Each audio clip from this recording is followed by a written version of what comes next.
Aouz billahi minash shaitanir rajim. Bismillahir rahmanir rahim.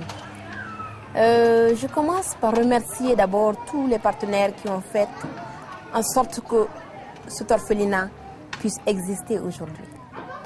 Je commence aussi par dire merci aux personnes volontaires, aux mamans démunies et veuves qui m'ont appuyé pour que les enfants puissent être pris en charge. Et pour la petite histoire, cet orphelinat a commencé peut-être que quand j'étais née, je suis née avec ça. Je suis née orpheline, à 5 ans j'ai perdu mon père. Et ma mère, avec toutes les difficultés, a pu s'occuper de 9 enfants biologiques et d'autres enfants qui partageaient dans la famille tout ce qu'on avait. Au début, mes frères et moi, on n'était pas d'accord de partager. Mais après, ma mère nous a mis en tête de partager tout ce qu'on a avec ceux qui n'ont rien. Et je pense que c'est parti.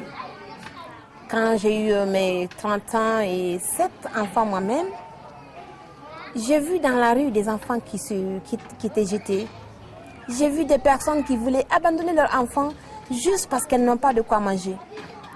Et j'ai ouvert une maison pour les accueillir, ma maison à moi, où j'étais même en location. Et elle est devenue une maison ouverte pour tous les enfants en situation difficile et surtout les orphelins. Les enfants qui naissaient, qui n'avaient pas leur mère et qui ne savaient pas où était le père. Je me suis retrouvée avec un orphelinat qui marche, mais qui marche sans aucun fonds. Jusqu'à ma rencontre avec le Secours islamique Mali. Il y a 5 ans, j'ai découvert le Secours islamique et j'ai appris qu'il y avait un programme de parrainage. Malheureusement pour moi, mes enfants n'avaient aucun papier.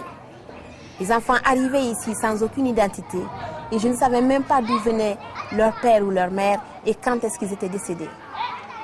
Mais au fil du temps, j'ai pu constituer quand même certains dossiers pour certains enfants dont les pères étaient connus et dont les parents pouvaient quand même donner certaines informations sur le décès des parents.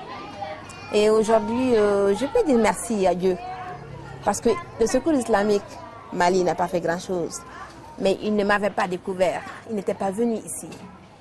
Et dès qu'ils ont envoyé, le Secours islamique France a envoyé quelqu'un pour venir au Mali, notamment M. Larbi, qui a découvert le centre, les choses ont vachement changé. La maison est toujours, nous sommes toujours en location dans cette maison où j'habite avec 165 orphelins. On n'arrive pas à avoir des places pour coucher, mais grâce au bon Dieu, certaines familles à Bamako nous aident à avoir un toit la nuit. Dans la journée, je me débrouille très bien à les nourrir. Les fonds donnés par le Secours islamique ont été très bénéfiques. Je peux dire alhamdoulilah. Les enfants mangent du mouton chaque fois qu'il y avait un mouton sur un petit projet qu'on a nommé le projet Akikwa. Ensuite, chaque année, depuis 2005, nous recevons le bœuf pendant la Tabaski.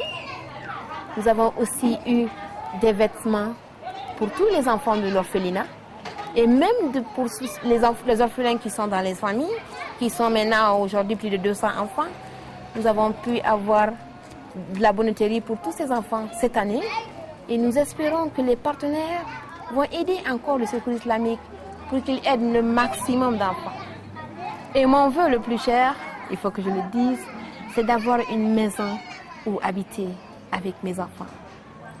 Dans la grande bâtisse que vous voyez, nous sommes en location et le propriétaire, il est fatigué de voir des gens qui n'ont pas les moyens de payer la location mensuelle et il voudrait reprendre sa maison. Donc c'est un dilemme pour moi de ne pas savoir demain où est-ce que je dois aller. Mais il y a des espoirs. L'espoir de trouver tout de suite un terrain. Il y a un petit financement de la France qui est très important pour moi, qui me permettrait sûrement de construire une partie de ce terrain déjà dès que je le reçois. Donc le gouvernement français, quand il m'a découvert aussi, il m'a donné vraiment un bon financement pour commencer au moins quelque chose dans lequel je peux vivre avec une dizaine, une vingtaine d'enfants. Et Inch'Allah, si Dieu le veut, et que ce vœu soit exaucé, je suis sûre que d'autres personnes de bon cœur viendront pour qu'on puisse construire pour ces enfants. Parce qu'aujourd'hui, la demande est forte. Tous les jours, je renvoie des enfants qui n'ont pas de place dehors. Et j'ai la triste nouvelle d'apprendre une semaine après qu'ils sont décédés. Et ça me fait mal. Ça me fait mal de ne pas avoir les moyens d'accepter ces enfants.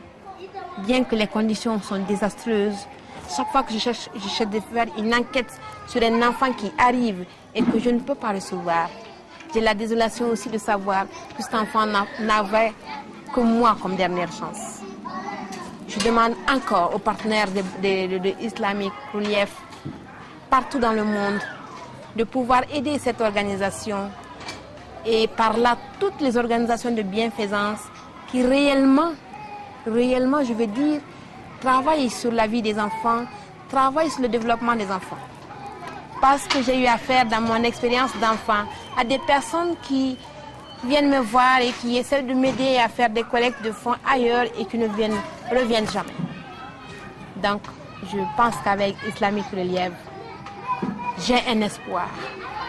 So I want everyone, every partner in the world to help this organization to get some more things for more children around the world. Because I hope and I think with Islamic Relief, children can have a hope in Mali. And there is too much to do. I cannot do it myself, but we can do it together. And this is my last word. Please help this organization help children and orphans around the world. And I thank you very much. Assalamu alaikum.